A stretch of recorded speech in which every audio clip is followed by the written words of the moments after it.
Hey everybody, welcome back to the podcast, Hear Me This Book with Steve Rannazzisi. I'm the host. Thanks for joining me again. Hope you had a great week. Mine was really good. Started off, I had my youngest son had a birthday this week, which was amazing. I had an emotional week. I saw that right after I did the podcast last week. I saw that video of that 7-week-old kid hearing for the first time. Oh my God. It destroyed me. I cried. I mean, I don't know if you've seen this video, and I don't even know how old it is. It just got passed around this past week. I think the 7-week-old kid named Lachlan. I think it would happen in Australia. And yeah, it's tear gas. I mean, he's like upset, and they're putting the ear hearing aid into his ear, and then all of a sudden he just hears his parents' voice and he smiles, and it was just like I uncontrollably sobbed. Yeah, I don't know what that says about me. I mean, I'm not having a rough week. It was like one of those things that hit me. It was like my oof, it was beautiful to watch. But yeah, my son turned 5 this week, so it was sort of an emotional time. Yeah, my youngest is 5 now. We have no like babies anymore. We got like kids now, and that's it. Yeah, it was awesome. We had a little thing on Tuesday for his birthday, and then a party on Sunday, which was lovely because look, here's the deal. It never really rains after January, February in LA, so rarely do we get rain in May, and of course it was supposed to rain on Sunday. It was an outdoor party, and my wife was, flipping out all week. But to my mother's credit, and I'll say this, my mother tells my wife to put rosary beads. Now, my mom's a devout Catholic, so we got to chalk it up to that. But she tells my mom tells my wife, put rosary beads on the front bushes outside, and it will not rain. So now look. This is what she also said. She goes, if it's 100% chance of rain, it's not going to work. But if it's like 50-50, it's always going to work. And I'm telling you right now, we woke up on Sunday. It didn't look great. The party was from noon to 3. It was cold, but no rain. Kids showed up, had a great time. We had a couple Power Rangers show up. Those guys killed it, entertaining the kids, running around the park. And then like 2:30, boom, the skies open up. Pizza's done. Everyone's happy birthday, and everyone ran to their cars. It was perfect. Perfect. So it was a lovely time. And, it's nice to see the kids have fun and, presents and all that stuff. Now I have a million things to put together, and I have to buy a ton of batteries, but it's worth it. It's better than going to the Met Ball, I assume. I'm sure some of you out there, went to the Met Ball, right? You guys are Met Ball people. Did you? I see the pictures and stuff because, you're in entertainment. So all my feeds and social media stuff had it in it. But I get it. It's a charity event. It doesn't look like a fun time.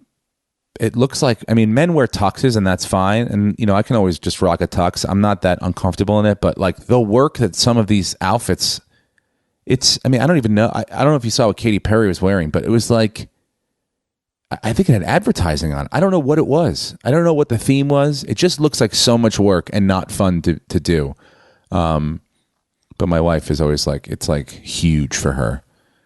Did you see what she wore? No, I didn't see. I don't understand it. I'm sort of like a, like, look, I like look hot. Like, it would be nice to look hot. Like, some people looked hot, I guess. Kendall Jenner looked hot. She wore like that's like hot. But I don't know whatever, like some people were in costumes. So, yeah, I guess that's it. I'll never be invited to the Met Gala. Sorry, babe. You'll never get to wear a potato sack if that's the theme that year. Yeah. Another one off the list. The Met Gala. Never be invited to that. Yankees still look good. This week was a good sports week for me. Swept the Cubs. What a game Sunday night was. God, I turned it off. It was like 4-1 in the ninth inning. You got your closer coming in. Bing, bang, boom. Next thing you know, 18 innings later, they pulled it out, swept the Cubs. Rangers are just, that overtime game on Saturday, both Saturday overtime games just destroyed me. So cautiously optimistic. Hopefully they can pull one out this week. By the time you hear this, you'll know whether or not it's happened. Yeah. Oh, you know what? By the way, I wanted to talk about the show that I'm watching now, The Path. My wife and I are into the show The Path. It's on Hulu. It's with Aaron Paul. You know him, Jesse Pinkman from Breaking Bad. Really good show. I am all in on joining a cult. I'm pretty sure that I'm built for cult life. Free is smoking pot, not an issue at all. They've worked that in.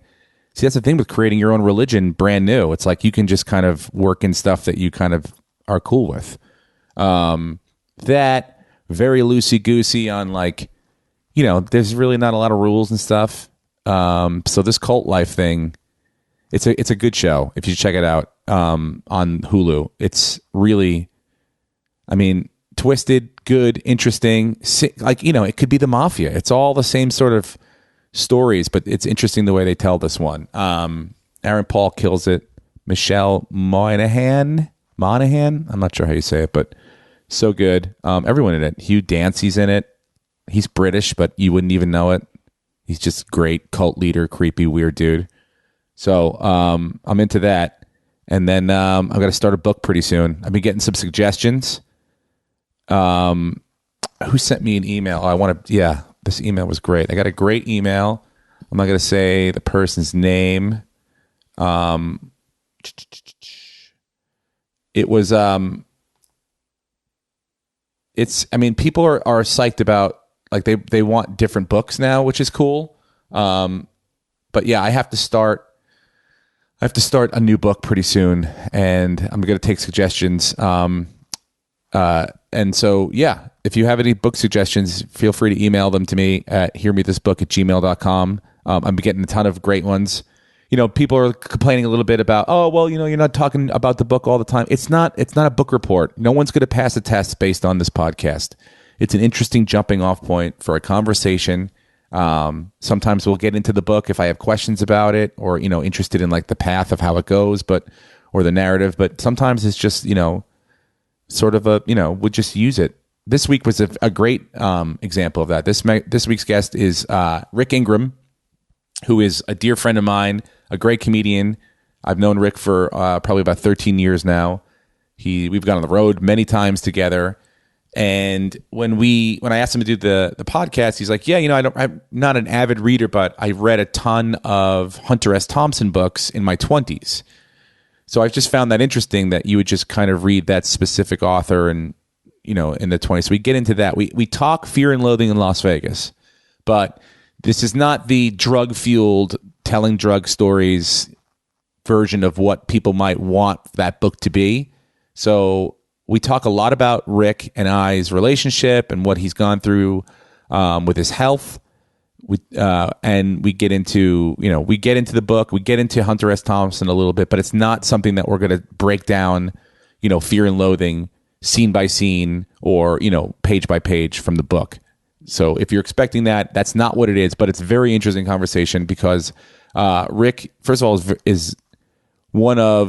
is a throwback to Rickles, and he's an insult comic. He's a crowd work comic. He works the crowd. He talks to people. He's very quick. He doesn't think, he doesn't have a big filter, which is great. I love that about him. And so his insight into, first of all, his health. We get into that, but he's got type 1 diabetes and found it out later in life, which was crazy. So we talk about that. And to me, it's interesting because the way he's dealt with it and the things he's had to endure. I mean, he's a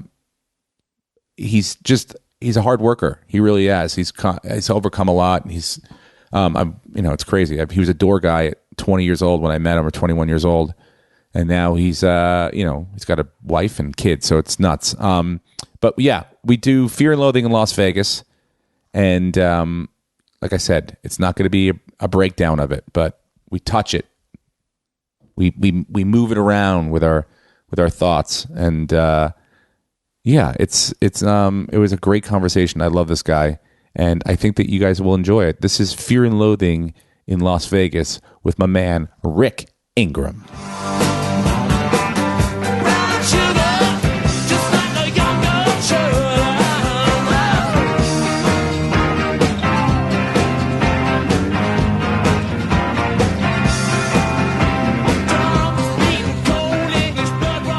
Check. Yeah. It never ends. The bouncing around from one thing to another. But yeah, next year it's just one school, one pickup, one drop off. Bing, bang, boom. That will be nice. Much better. Turn phones off. Yeah, so that's what it is. We picked a school, and then we drew a circle, and then we came up with this place. Schools are pretty solid, I'm guessing. A lot of whites, good. A lot of Asians, maybe? Yeah. The Pasadena area has a decent amount. Caltech's here. Right. A ton of smart people. Caltech's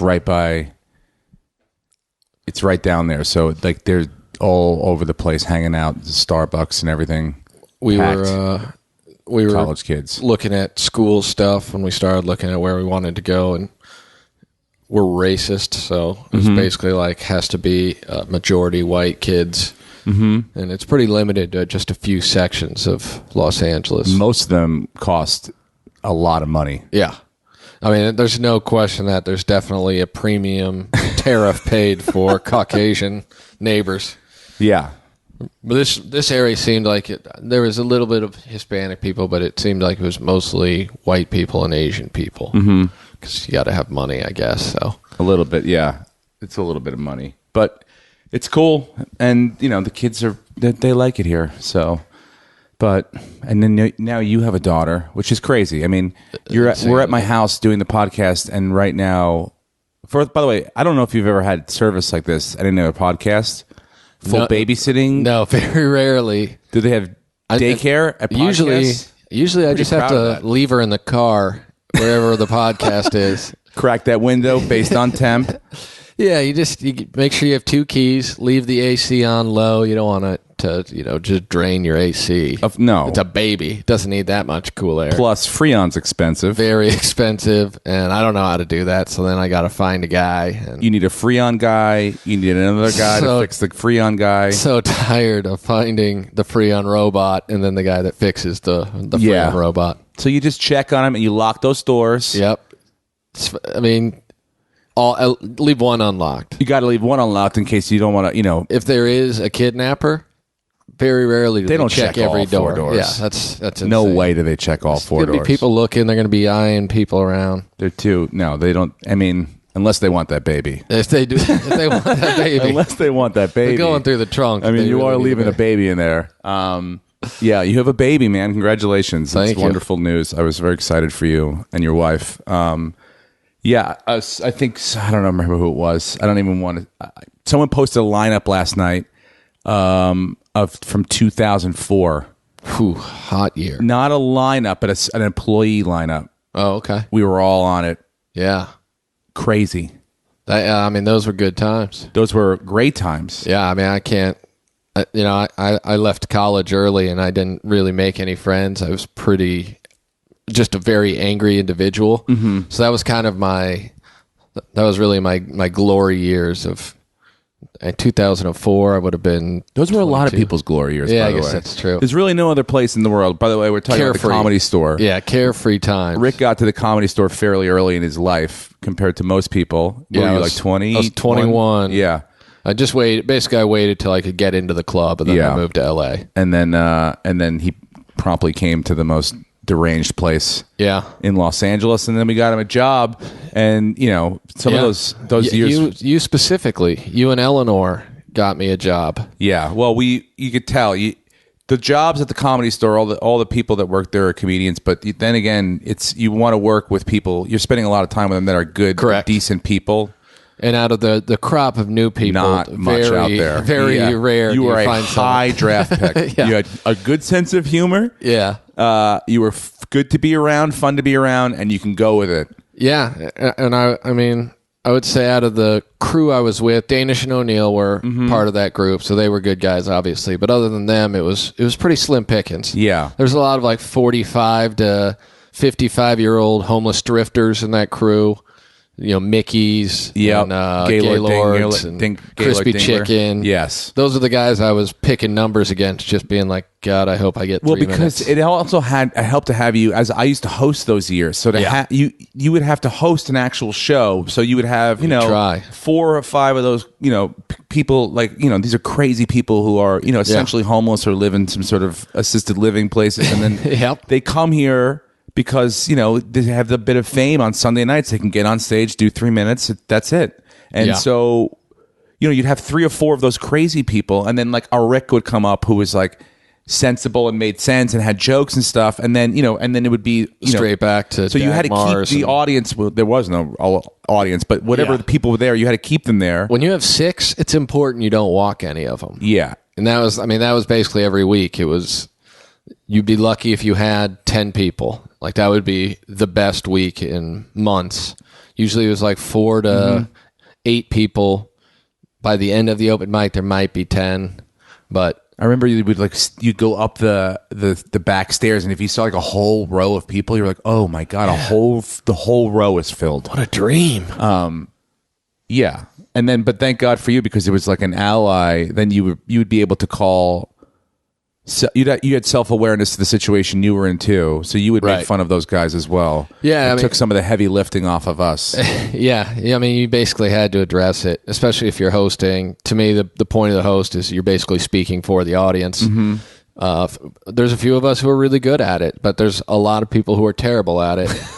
And it's like, if you don't know how to make it like we're all part of the joke, then it's just, you just seem like an asshole who's hosting a show filled with terrible homeless people. There has to be some level of self-awareness that we're all saying we can't just go up there and plow through this like this is a real professional show. When you have essentially a man named Crispy Chicken on stage. Yeah, with the most swollen testicle of all time. Yep, would show it at the drop of a hat. So this could be one of his. This could be a closer. So then you can't just go up there and be like, "What an act, huh, ladies and gentlemen?" Keep the show moving along. It's like they're gonna leave. Yeah, it's over. Yeah, it was doomsday is what most of those open mics were. Yeah, but they were good times, man. We went on road trips together. I'm just talking like trying to think back of like the amount of memories that we have together are incredible. Road trips, the Pauly Shore stuff. So the fact that I just, to juxtapose that, I'm turning 40 this year, so I always am like spending this time thinking about like the last 10 or 15 years, and to now that you sitting in my house in suburbia with our kids, is it's a big difference from where we started. Yeah. I mean, that's for sure. I couldn't imagine that this is where my life would have gotten to 10 years ago. I mean, I guess that's probably what everyone says. If you could have, like right now, if you could have been like, I'll go back, let you go back 7 years and you can cash out. You got to get the fuck out of town. I mean, there's a lot to think about there. You're like, well, I'm a stay-at-home dad now, so I mean, cashing out, and can I get to pick where I go, or is it just like you're in Dayton? Yeah, you can probably pick where you go. I'm gonna assume you're gonna go back to Kansas. I would never do that. No, I won't even go back and perform. Like people are like, "Oh, I'm doing Stanford and Sons. Are you going anytime soon?" I'm like, I haven't been in 9 years. Yeah. The last time I performed there, last time I was supposed to perform there, I flew back in. I was supposed to feature, and then they I flew back on a Wednesday, doing shows Thursday, Friday, Saturday, and he called me on Thursday and was like, I got bad news, man. I'm like, what? Why? What's going on? Yeah, can't have you do shows. And basically, Chris Porter, who is a friend of ours, a dude I started with, was in town, and he wanted him to do the spots. But instead of just being like, yeah, you can do the show, and you guys will each do this, he just opted that I was off the show. Really? And I was like, well, I'm already back in town. He's like, well, yeah, I mean, there ain't much I can do this weekend. You sticking around for next weekend? No, like, definitely not. That's why I booked this weekend specifically. Man, that's when I'd be here. Yes. Yeah. So then I was like, fuck that. I haven't been back since. Do you like going? You don't ever go home like to visit family and stuff? I see your family out here a lot, though. Yeah, well, not a lot, but I mean, I've been they come out 4 or 5 times in the last 10 years. Yeah. My family comes out at least once or twice a year. Different members, large family. So, but I go back like maybe once a year. In recent years, I had grandparents dying, so I had to make multiple trips. Got it. That was definitely breaking records for days home. Mm-hmm. All my best friends from back there all live out here now. So Funson and Eli and Shees, all those guys. So it's that whole Kansas City crew. Yeah, I forgot about not only were you the Four Horsemen of Kansas City. I mean, but you were sort of the catalyst that got them out here, right? Yeah, I moved out here. I didn't know anybody. I had a couple friends. I went to one semester of film school in Santa Fe, New Mexico, and I made some friends, and they were more intent on actually doing the film school thing. So I knew a couple of them that had lived out here and slept on one of their couches for like a month, and then that guy, Dave's girl, moved out here around the same time, and she basically was like, I'm going to move back to wherever I'm from unless you get rid of these guys. Oh, really? So then I Ultimatum. I basically just took Dave's roommate, and we got a place in Manhattan Beach, and then my pet. Oh, then there was the years bear. of waitering at, what is that? I was at Islands. Islands, yeah. Then I was at Chili's in Torrance. Man, Chili's in Torrance. Probably the worst experience of my life. That was the first time I ever experienced racism towards me. Towards you? Yeah. The Chili's in I'd Torrance. always dished out the racism. Yeah, this time I wasn't. Hold on, wait a minute. I was like, wait, hold on. I'm the minority here, wait aren't a minute. I? Yeah, I probably. What do they call you? It was always white boy. White boy. Yeah, it was a lot of white boy. White boy seems to be. I'm fine with white boy. Yeah, I was okay with it most of the time. It would wear on you depending on how they do it or like what they were saying. Torrance, so people know, is like the Beverly Hills of ghettos. Mm-hmm. It's like it's where like the Magic Johnsons, or isn't that in Torrance too? The Magic Johnsons movie theaters there or something like that. That sounds right. Somewhere around there. Yeah. Yeah, it's like just east of like the Redondo Beach area. So there's like parts of it that are okay, but then it's also it blends or fades into Long Beach. Mm-hmm. So you get that LBC crew coming in expecting that sizzling service. They need strawberry lemonades refilled every second and a half. So it was just how many fountains like slots did they have dedicated to strawberry lemonade? Like you had 3 large bins at all times. They never had like any other. There was strawberry lemonade. They didn't have like a Sprite one in you there. had Coke products and then enormous vats of strawberry lemonade and just endless. Like I worked at restaurants in Kansas before I moved out here, and so it was kind of I worked at a barbecue restaurant, so we have very white trash clientele. So I was used to white trash people. And then I moved out here and I worked at Islands in Manhattan Beach, which is like upscale white my wife people. loves Islands. There's one here in Pasadena. Yeah, I always enjoyed loves it. Yeah, it's basically just a fancy burger place. Exactly. And not even that fancy, just more expensive than it should be fancy. It makes you feel like for a second you look around, you're like, "Could I be in Hawaii?" No, I'm in a strip mall. But you know what? Yep. These shirts will sell it enough for me. I'm good with it. Oh yeah, I had about 7 of those sweet Hawaiian shirts. Mm-hmm. Put one on, just feel your soul dying.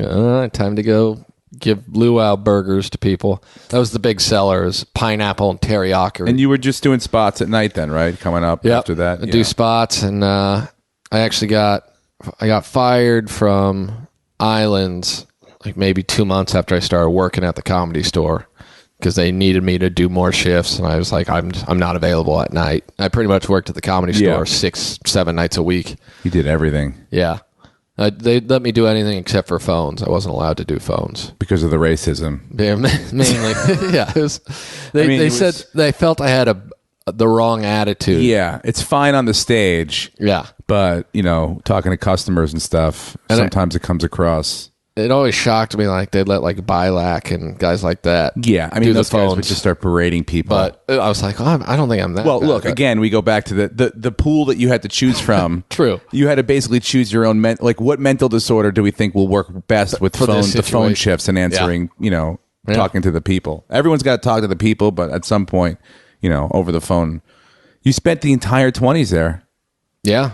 That's incredible. I started working there. I was 21, and I'm guessing I got fired probably mid-20s. I got fired by Paulie on the road with Paulie because I didn't get a door shift covered. You were supposed to go with him. Oh, really? To like Charlotte or Columbia, South Carolina or something. Smart move by me. And you booked a commercial, I think. Bingo. And so I got a call on Wednesday. It's like, dude, we're going to the Carolina, bro. He didn't know which one. Yeah, it's just the big one. So I said, all right. And I got my Thursday and Saturday shifts covered, but no one would cover my Friday. And I was like, oh, whatever. I'm going with the boss's son. Yeah, I'm good. Yeah. And then Dean, the manager, commented while we were at dinner. I guess he and Paulie had been talking. And so at dinner, Paulie was like, oh, by the way, dude, didn't get your shift covered last night. And I'm like, what? Yeah, I'm here. Yeah. I'm doing you a favor. No, dude, you gotta do your responsibilities. I'm like, what?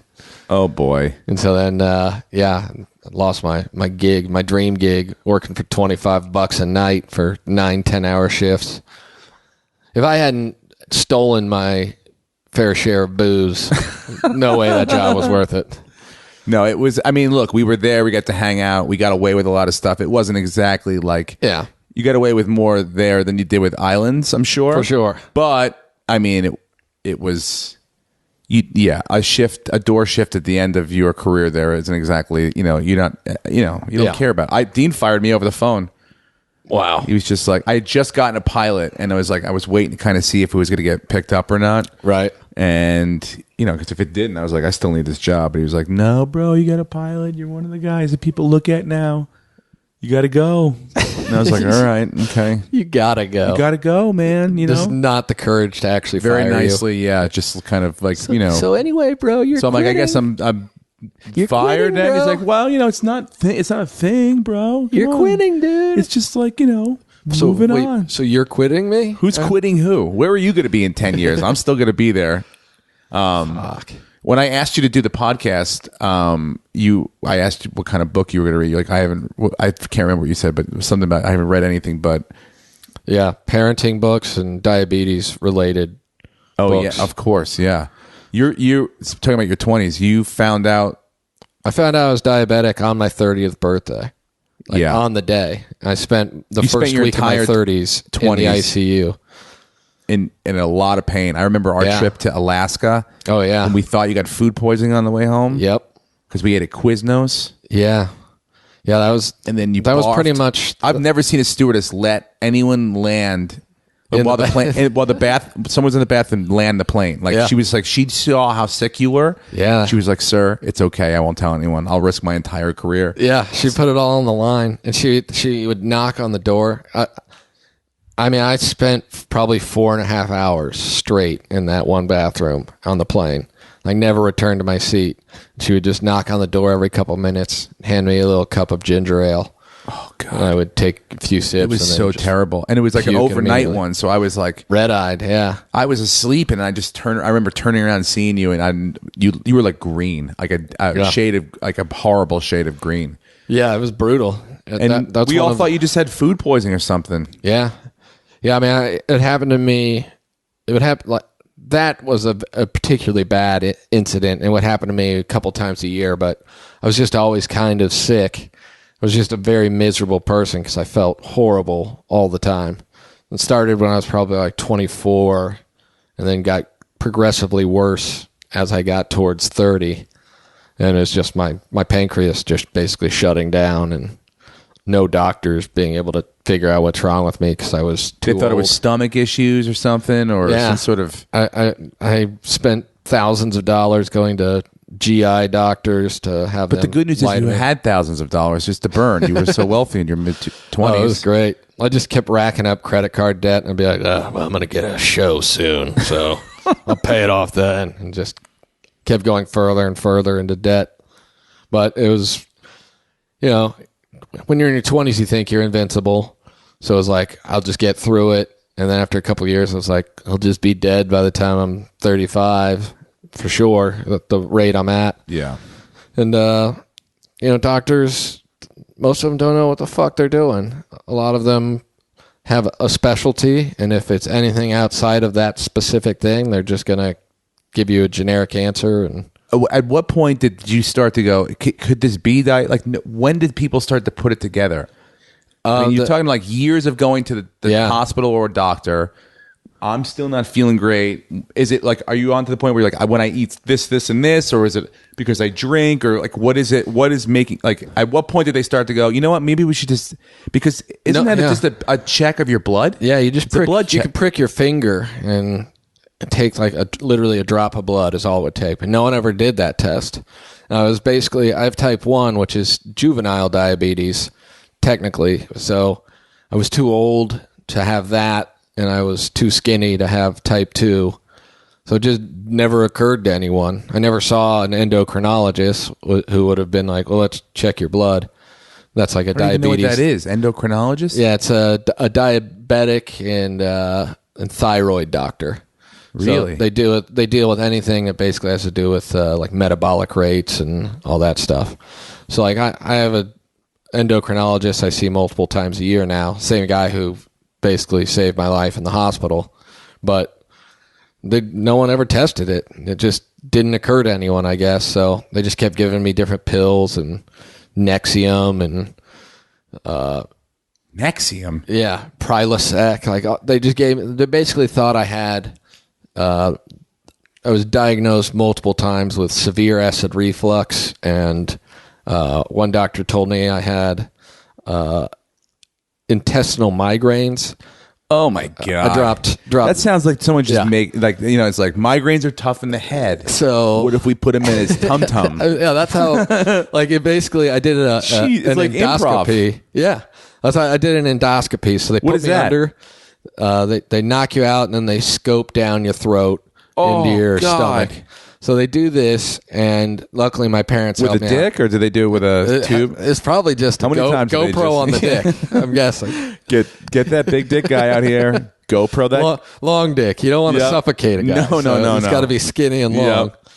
But yeah, my parents helped me out because it was like $12,000, and the guy was like, "Yeah, so you have a herniated esophagus, which means the stomach acid had just burned the hole.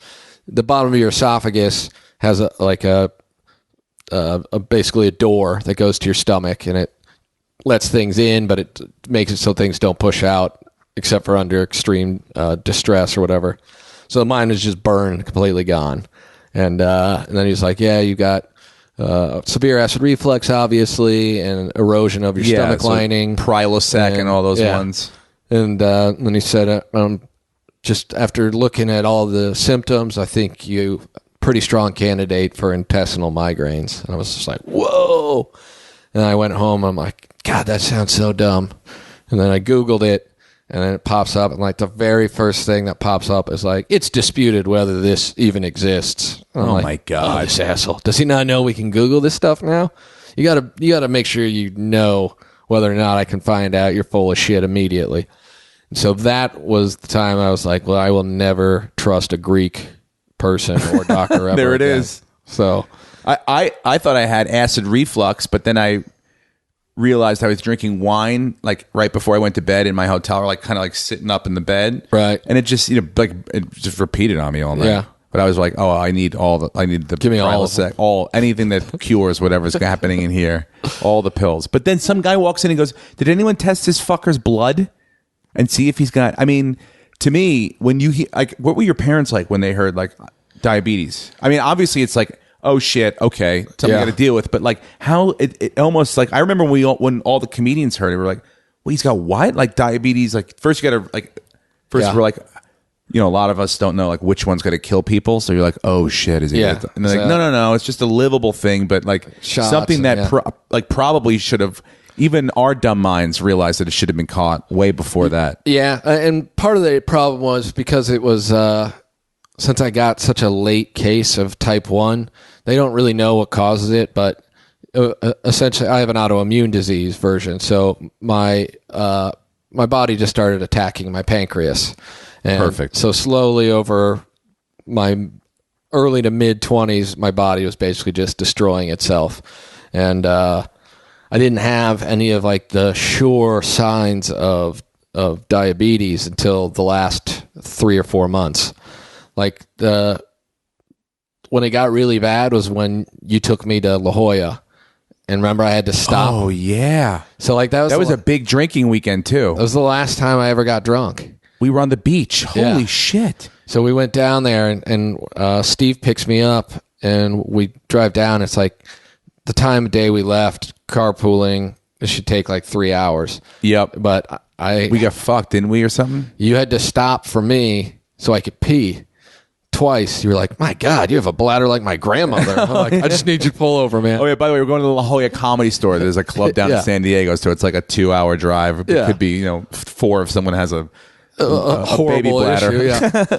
And so, all that stuff started about 3 months before I found out. I started drinking gallons of water a day. Like I just couldn't quench my thirst. And I had to pee all the time. I couldn't sleep for more than like 40 minutes without having to wake up and pee. And, it's a combination then of I'm drinking so much water, but even if I drank 1 cup of water, I still had to pee all the time. And I could pee. What would you pee out, though? It'd be like 3 drops of piss and then just like the feeling like I needed to go. And so like all that is like, that's at that, when you're at that point, your pancreas doesn't work at all. And so what had happened was leading up to that, my pancreas just didn't work well enough. So all the stomach problems were ketoacidosis, which is something that happens when your blood sugar is too high for too long. Your body starts producing ketones, and it more or less you have to pee all the time because there's so many ketones in your blood. It irritates your whole urinary tract and everything like that. So, oh my God. So I started losing weight, and basically from the time we went to La Jolla to the time I was hospitalized, I lost about 40 pounds. I went from and 155. You really weren't someone who had a lot to give to begin with. Yeah, I was down to like 115 when I went into the hospital. And you're what, 6'1"? I'm about 6 foot. Yeah. Yeah.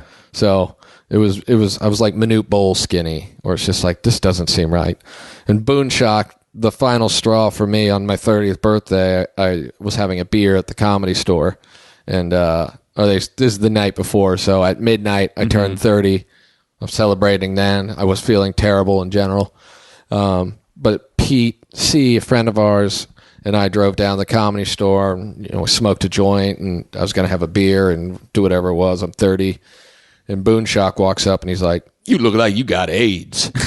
And I was like... By the way, Boonshock is a open mic comedian at the Comedy Store he's about 55. Transvestite. Yeah. Cross-dresser. Drifter. Mobile thrift store. Yep. Was Amazon the first Amazon before I heard of Amazon? You needed a book or something? I asked one time, he would have all these random books. He would say, you like books? Let me sell you a book. Come here. And he'd show you all these books that he had stolen from someone. And then I'd be like, no, none of these books are good. And he'd be like, what kind of book you like? And I'd be like, I wanted to read Howard Stern's Private Parts. Okay. So he goes, I don't know Howard Stern's Private Parts. So 2 weeks later, I'm getting money out of an ATM at the Comedy Store on Sunset. 2 weeks later, out of a bush, boom pops up, right? I found that book, and he hands me Howard Stern and a hard copy. I thumb through it. There's no like pages missing or anything. I go, all right. Give me $2. Like, all right. I give him $5 for the book. I'm like, thank you. And that was my first experience with purchase. Yeah. Yep. He told you he told you. Yeah. I look like I have AIDS. And I mean, this guy could be the poster child for like mid 80s AIDS. Yeah. He looks like he might be patient zero. Losing the battle. Yeah. And so, yeah, he's just, you look terrible. And just going on and on. I'm like, God. And then people kept saying, because I'd lost so much weight, we're like, man, you're really skinny and all this stuff. I'm like, yeah. It got so bad that Pete had to start yelling at people like, he knows he's skinny. Leave him alone. And then that night I got real sick. Same type of thing as when I was coming home from Alaska. Mm-hmm. Like I just couldn't stop throwing up.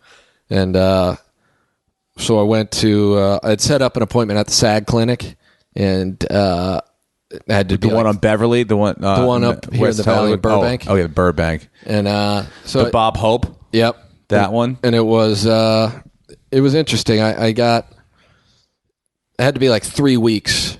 Was the earliest appointment they had for me.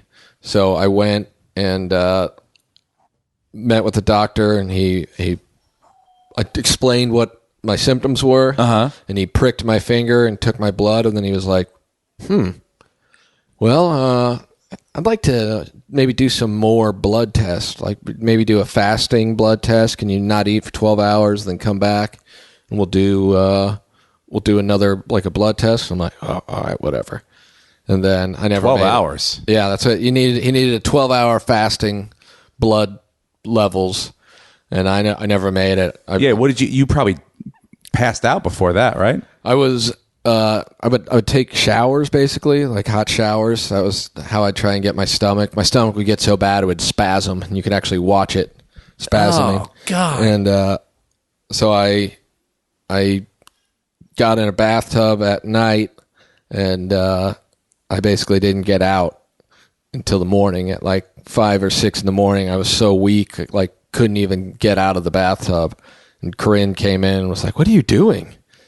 And I was like, "I just don't feel good." And then she was like, "We need to go to the hospital." I'm like, "No, I got a blood test in 3 hours." And she was like, "What, you retarded? Get out of the bathtub." I'm like, "I don't think I can." So then she helped me out. Like literally had to pull me out of a bathtub, and then oh God, took me down to the. This is your wife now, by the way. You got to marry a person that has to lift a man out of a bathtub. Yep. And so like you're Liberace. Yeah, exactly. Scotty, get me my tub's done. So then I made her take me to the SAG clinic first, and the guy was just like, "We're not seeing you. Go to the hospital. You got to get the fuck out of here, man. I don't want to be responsible for your wet, naked body." So I basically looked like a slightly younger Mr. Burns. Just this frail. Oh. And went to the hospital, and they immediately, SAG had sent over the information that they did not provide me from the SAG clinic. And the lady was like, "Okay, so you're diabetic. You're in diabetic shock." And I'm like, What? What do you mean? And she was like, "Yeah, your blood test showed that you have diabetes." And I was like, "Well, he didn't tell me that." And she was like, "Oh, well, he probably should have told you that." And then they hooked me up to IVs, and I couldn't lift my arms and legs at that point. And I stayed in the ICU for several days while they struggled to get my blood sugar down. So when I went into the SAG clinic, he pricked my finger and took my blood test and was like, "Ooh, interesting. I'd like to maybe get another test." When he probably should have just been like, "You need to go to the emergency room right now. My blood sugar was like 560, and it should never be above 140. So I was like 5 times the maximum level. And he was like, "Oh, interesting. Maybe we should do a fasting blood test." What the fuck? So, yeah. So, well, I mean, did you feel, I know were you a little bit relieved though? You were like, all right, well, at least we know what this is. I mean, I was, and I didn't understand that all the stomach things were a part of it.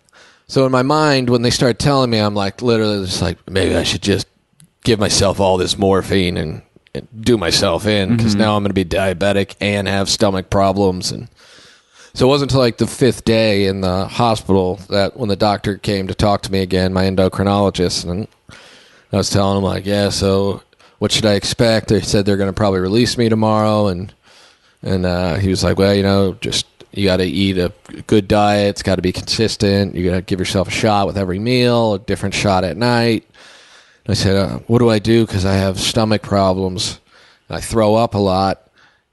How do I work it out so that if I eat what I'm supposed to and give myself a shot, and then I throw up, is that going to cause my blood sugar? He's like, well, you shouldn't throw up. I'm like, well, no, I've got this problem. And he's like, you're not going to have that problem anymore. I was like, what do you mean? He was like, well, you have ketoacidosis.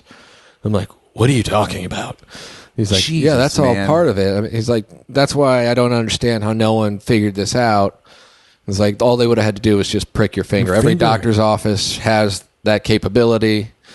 I was just like, oh, cool. But I thought they do that in school, like at nurse's office. If like a kid doesn't feel well, maybe they check his blood sugar. I mean, my dad has type 2, right? You know, the other one, yeah. And so he's constantly checking his blood sugar and stuff. But I mean, the unbelievable amount of time you spent just sitting there going, "Fuck, I wonder if it's this or whatever," or even just being like, "Forget it, this is the way it is," and we'll just ride this fucking train till the end. Well, yeah, God. I mean, then will you give it a pamphlet and that was it? Yeah. And then you just like, well, now I have to kind of learn about what this is. And that was, I mean, he gave me like the crash course, and the hospital, through your insurance, like they have these different things, like you go to support groups and you meet with like a nutritionist and stuff, and they kind of fill you in on everything. People who recently found out they have diabetes support groups. Yeah. Like, is that what it is? Like it was. And I only went once. And I'm like, I'm not doing this shit again.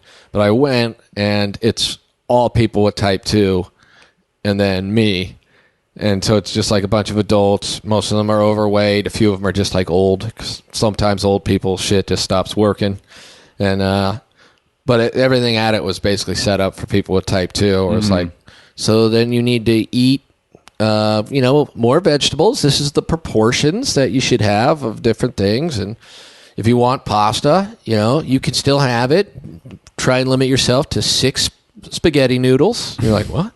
spaghetti noodles? No thanks. Yeah, I'm all right. So then I just sat there. I'm just like, and then I'd be like, does this apply to me? And they'd be like, it does not. I'm like, what am I doing here?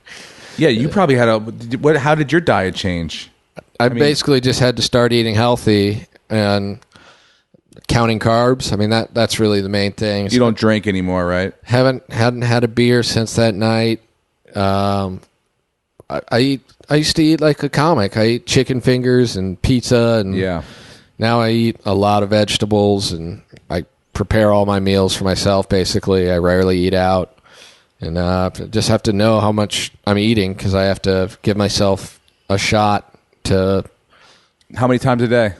I do one shot for every meal, and then a shot of a different kind of insulin at night. Before you go to bed. At least 4, sometimes 5, depending on if I get the amounts wrong or whatever. Got it. Just to even it out. But was there a book in particular that kind of helped you along with that, or no? Or is it just a ton of research and stuff? Yeah, it's all just basically like I just started buying books online about diabetes and like looking into it just so I could understand it better. And I wanted to believe that there was like I'd be able to figure out this is why I have it, but there's no scientific proof for why people get type 1. It's genetic, but it's like there's identical twins where one of them has it and one of them doesn't, and they don't know why. They think that it could be like a virus that basically exists dormant inside your body, and people get it, and if you happen to have the right genetic markers, then that's it. It turns you into diabetic, and if you don't get it, then you'll never get it, and you're lucky. And God damn, man. So, but yeah, I have no family history of it, so it was one of those things where it's like, I don't know. It explains a lot. Number one, explains why you came to the Comedy Store because you knew the path that you needed to go on to get to healthy. That's probably I mean, if you were in some corporate office, you never would have found out that you had diabetes. Right. You got to push your limits. You told me that you read a lot of Hunter Thompson books in your 20s. Yeah, I got really into it. I had a college professor. I showed up to an American Studies class completely hammered once. It was like probably 1 p.m. on a Wednesday or something, and my professor immediately called me out. He said, "Man, someone in this class." He probably smelled pot on me or something, but he was like, "Someone in this class is awfully skunky," and we all kind of laughed. Isn't that the best? And I'm like, "Oh man, that's so funny." And then he was like, why don't you tell us about your morning so far, Richard? I'm like, oh, fuck, it's me. Wait, what? And so then after he was like, I want to talk to you after class. I'm like, fuck. And then he was just asking me, like, what are you, drunk and high? What? I'm like, I mean, I had 2 shots, but I'm not really drunk, but I'm really, really high. And he was like, oh, man, that's the best. I'm like, oh. And so he asked me, you ever read Hunter Thompson stuff? I said, no, not really. I mean, I knew who he was because the Johnny Depp Fear and Loathing movie had come out or whatever, and I knew people who loved it because they were drug addicts. And he was like, oh, you should read it. And I was like, oh, yeah, I'll check it out. He was like, you're never going to go to a bookstore. I'm going to bring you a copy. I was like, all right. So he brought me a copy of Fear and Loathing in Las Vegas, and I read it in like a night. Just sat there and read it. I was like, damn. Were you a reader before? Like, did you read? Were you like into reading? Like, I don't know how. I've never read anything in a night. I read a lot, like when I was in high school. For fun, or just like shit that you had to read for school? I basically never read the shit I was supposed to read for school. I just would cheat my way through anything like that. But I was when I was like a teenager, I was fascinated by biographies, and so I read a lot of biographies, mostly like actors or athletes. Like I basically read every biography there is to read about a baseball player. Bo Jackson, probably. Yeah, Bo.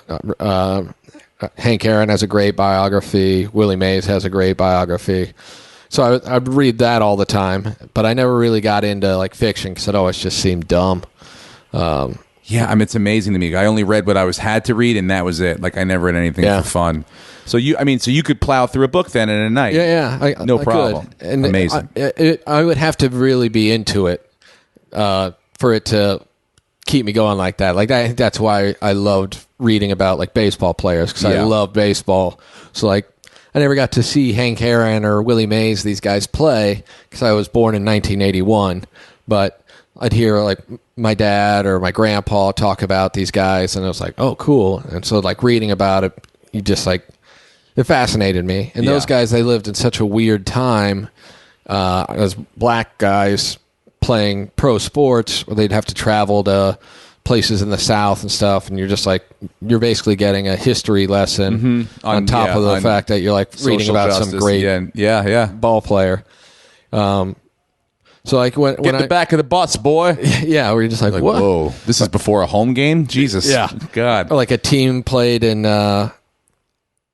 if they play games in the South, the black players, which there'd be like 1 or 2 on a team, would have to stay in a different hotel in a different part of town than the rest of the team.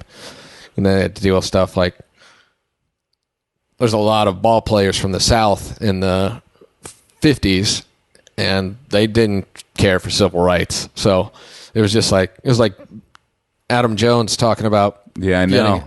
heckled at Fenway now. It's only incredible. Was like the entire stadium just like yelling at him. And then, Willie Mays is incredible, and he would just hit the shit out of the ball and track everything down. And then, but he said by the end of the game, it'd be like, you just hear like one N-word out of the corner. Everyone else is just like, oh. God. But I mean, well, by the way, that probably fueled you to become the insult comedian, slightly racist, racially insensitive. I said, hey, comedian you are right now. If they could do it in the South, if these guys could dish it out and take it, well, so can Willie people Mays at the Comedy Store at night. Yeah. Yeah, so but that's amazing. But then the Hunter Thompson book, Fear and Loathing, you just plowed through it. So I plowed through it, and it was one of those things where his writing style. It just kind of spoke to me where I was at in my life then, because like I was straight edge all through high school. I never had a beer until I was in college, and then I very quickly got into the party scene.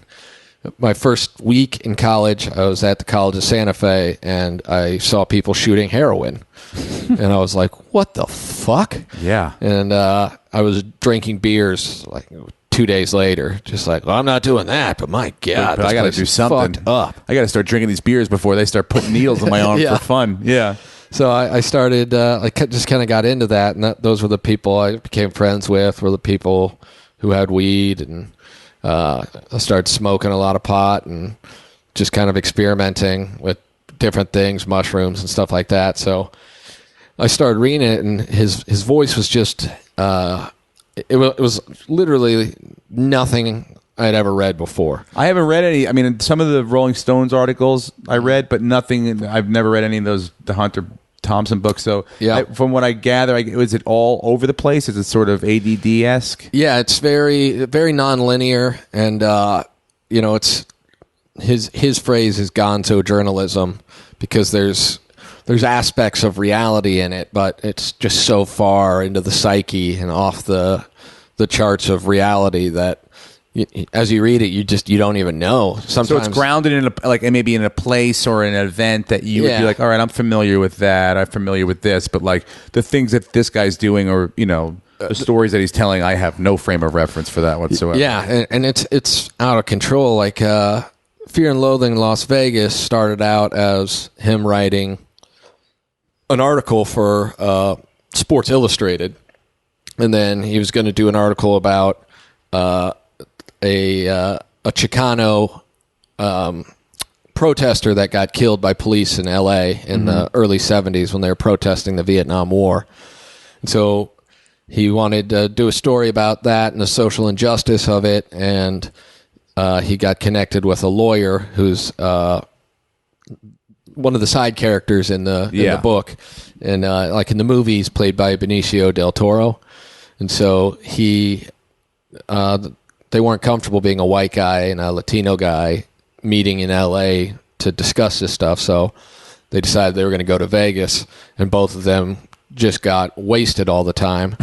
And so they went to Vegas, and then they were there for a weekend just getting smashed and doing stuff, and then he had to go back for like a month later for Rolling Stone, and they wanted him to cover, it was basically like a police convention, or like district attorneys were meeting up and discussing how to deal with counterculture. Does he ever end up writing the articles or the things that he goes to, the assignments? Are they well? The Sports Illustrated one, it was like described as his article was viciously rejected. Okay. Like they were just like, we can't print this. But the Rolling Stone took their part of it, and they were just like, this is awesome, give us more. And so they ended up releasing it as like 3 articles, and then from that he turned it all and like tried to focus it more, basically turned it into a novel. And it's just, it really does go all over the place, but there are aspects of both of those weekends combined into one story, basically. And so he's like trying to prove the stuff, but he just can't stay on the tracks. So it's like a long-winded just commentary on like the counterculture of the 1960s and how he sees it failing, and how his taking everything to the furthest extreme in terms of intoxication, how he's doing it for the right reasons, because he's not like Timothy Leary where he thinks he's improving his mind. He's doing the opposite. Yeah, he's just going to see how far he can. Yeah, he's going to go as far into depravity as possible, because that's what their actual purpose is. But I was always someone who felt like I missed out on the good years. Like, how great would it have been to be alive in the 60s? And was he like that his whole life? I mean, I don't know if you know, but I mean, like, was he sort of he might, I mean, I don't know, but like maybe he was a straight-laced person who just was like, fuck it, I'm taking the wheels off. Yeah, I mean, he was raised, he's from Kentucky, he's from like Louisville, so I think he was raised in a fairly strict environment and kind of wanted to get away from it, which is something else I guess I could relate to growing up in Kansas. Yeah. It's just like I was surrounded by conservatives, and I'm like, I don't think these people are right for me. I wasn't religious, and it's looked down upon where I grew up, like heavily. Like, you can't be an atheist. You might as well just sacrifice goats and worship Satan if you're not going to love Jesus. Yeah, that's it. No choice. So I think, he started to get away from that. One of his other books that I really like, too, which has also been turned into a Johnny Depp movie, is called The Rum Diaries. Mm-hmm. And it's one of the first things he ever wrote, and it didn't get published until years after his other works had already been kind of published, because I think he finally kind of put the thoughts together. But it was about his time as a young journalist.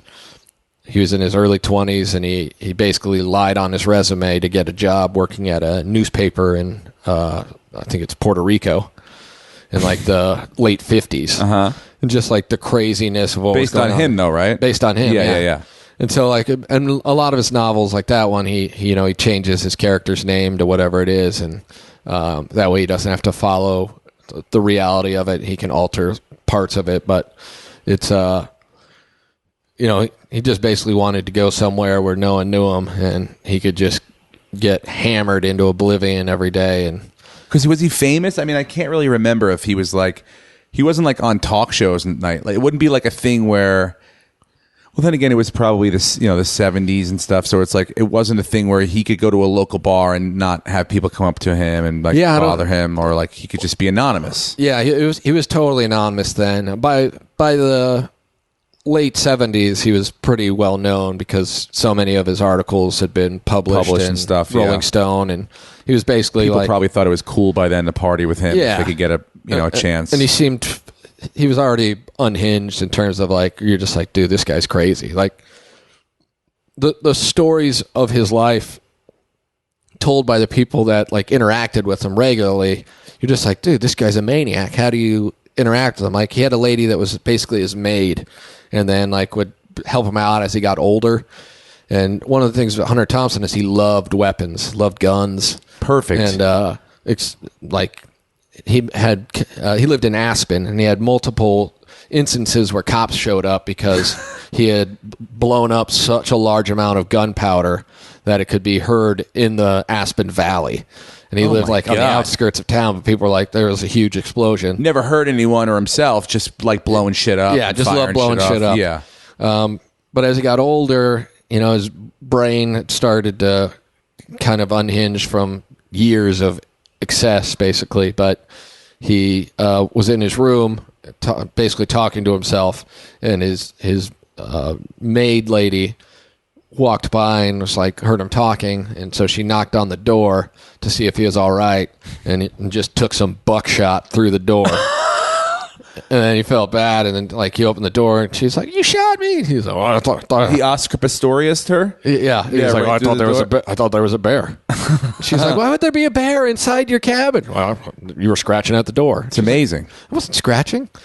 Like he just told that story. Like, yeah, so this happened. He tells it on.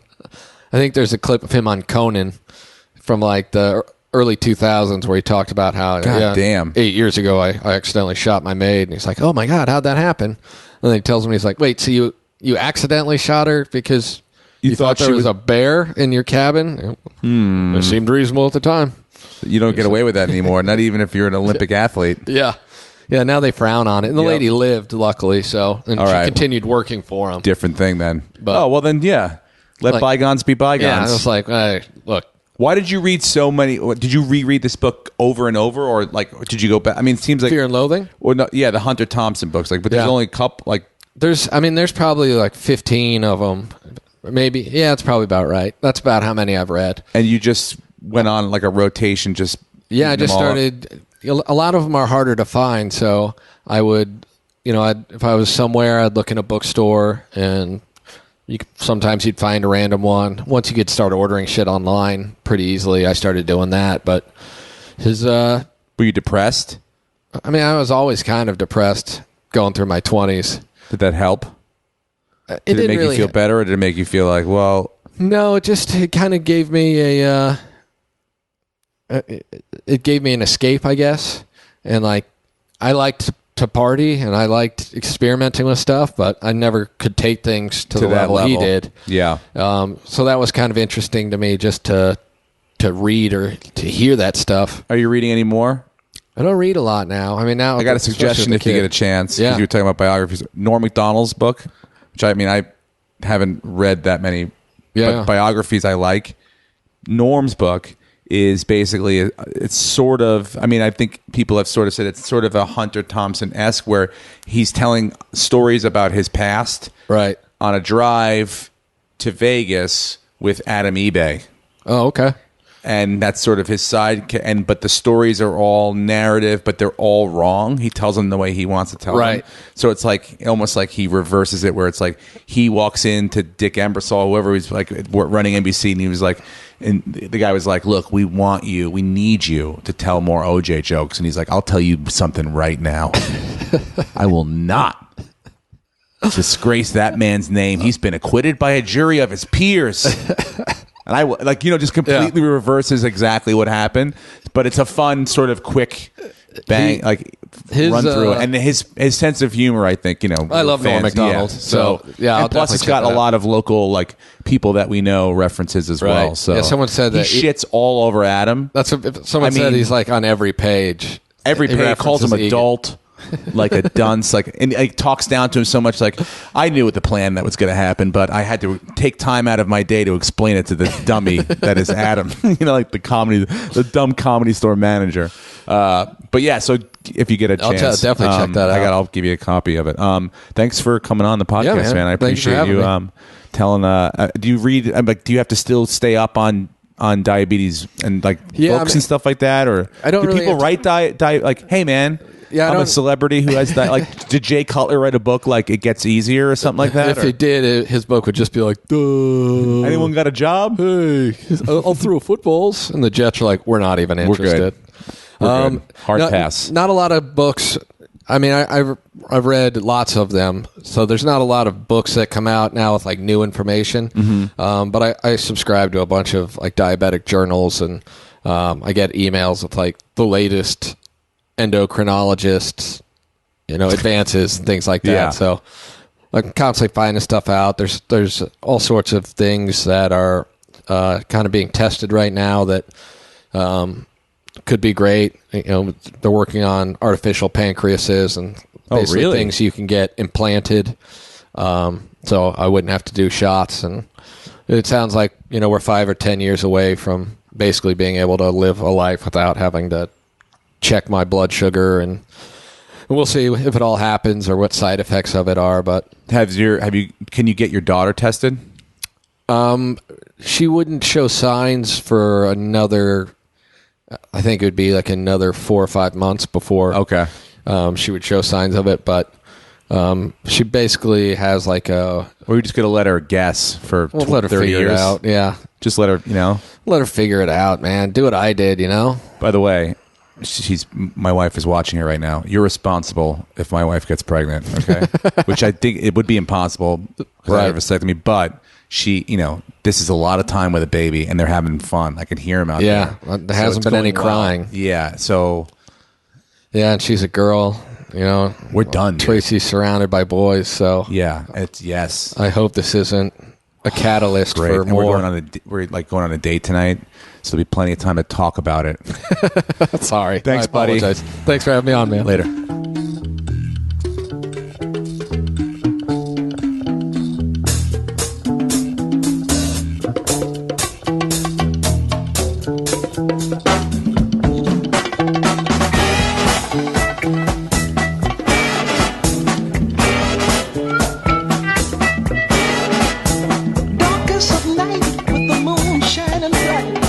There's a set going strong, a lot of things going on. The man of the hour has an air of great power. The dudes have envied him for so long. Oh, Superfly, you're gonna make your fortune by. But if you lose... That was my good buddy Rick Ingram, and we talked about Hunter S. Thompson and Fear and Loathing in Las Vegas. I hope you enjoyed it. That was this week's episode. Please do me a favor. Give Rick Ingram a follow at Rick Ingram on Instagram and on Twitter. And also, if you want to email this podcast, it's hearmethisbook@gmail.com. My website is steverannazzisi.com. And I'm on Twitter and Instagram at Steve Rannazzisi. Just start spelling it, and then Google or whatever you're on does the rest. Dates. I'm going to be doing stand-up May 19th and 20th in La Jolla at the Comedy Store, one of my favorite places to hang out, perform at, be around, chill. I've been doing that place for 17 years now, and it's a blast. So, yeah, the La Jolla Comedy Store, May 19th and 20th, and then June 8th, 9th, and 10th. Let me make sure that's correct. June 6th, 7th, 8th. Sorry. June 6th, 7th, and 8th. Comics at Mohegan Sun in Connecticut. I'll be on the East Coast June 6th, 7th, and 8th, and then I'll be there for a little bit this summer. So, come check me out at Comics at Mohegan Sun, June 6th, 7th, and 8th. There's a tickets link on my website. And that's it, guys. I will talk to you next week. Be well.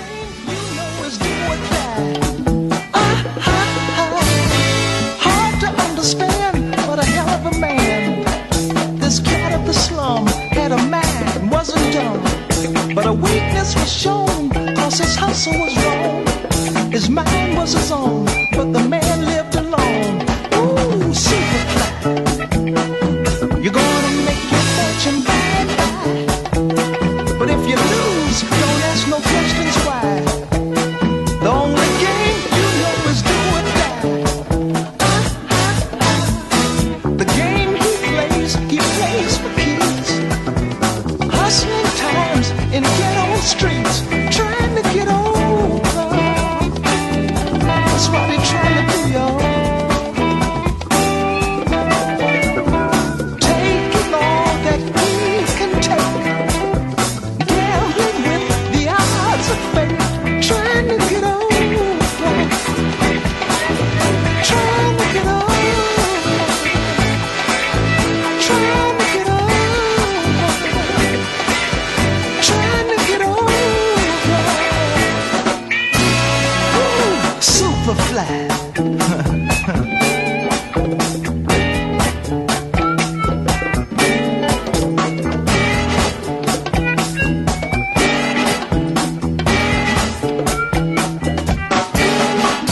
The aim of his role was to move a lot of blow. Ask him his dream, what does it mean? He wouldn't know. Can't be like the rest, it's the most he'll confess. But the time's running out and there's no happiness. Ooh, Superfly.